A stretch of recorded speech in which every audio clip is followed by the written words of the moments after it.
I mean, you take any and all of the big challenges of the world, some part of the answer either comes out of India, can be contributed to India.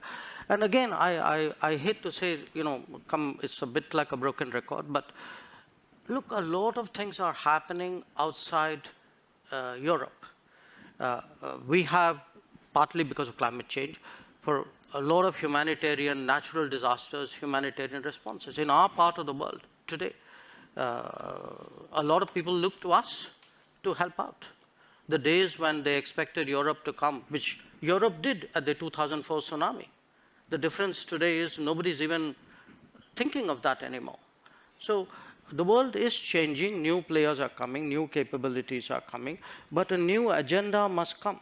The world cannot be that Eurocentric as it used to be in the past. And who will India play with? Will it be Europe and the US, or will it be China and Russia?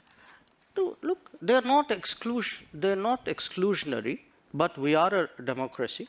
We are a market economy. We are a pluralistic society. We have laws and contracts. We have positions on international law.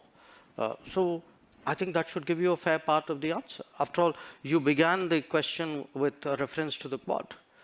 I mean, even though we didn't get much time to talk about it, but the fact that you have today a grouping like the Quad, we just had its summit in Tokyo, where very important decisions were made on connectivity, on telecommunications, on supply chains, on cyber security, on maritime domain awareness. It should tell you something, which direction we're going.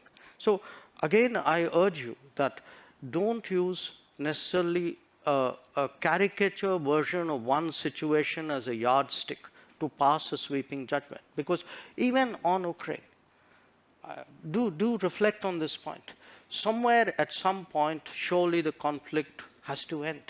Somebody will have to, a set of people, it cannot be a single country, probably not, will have to engage the players. It is our collective interest to find some kind of resolution, unless you're throwing up your hands and say this is not fixable.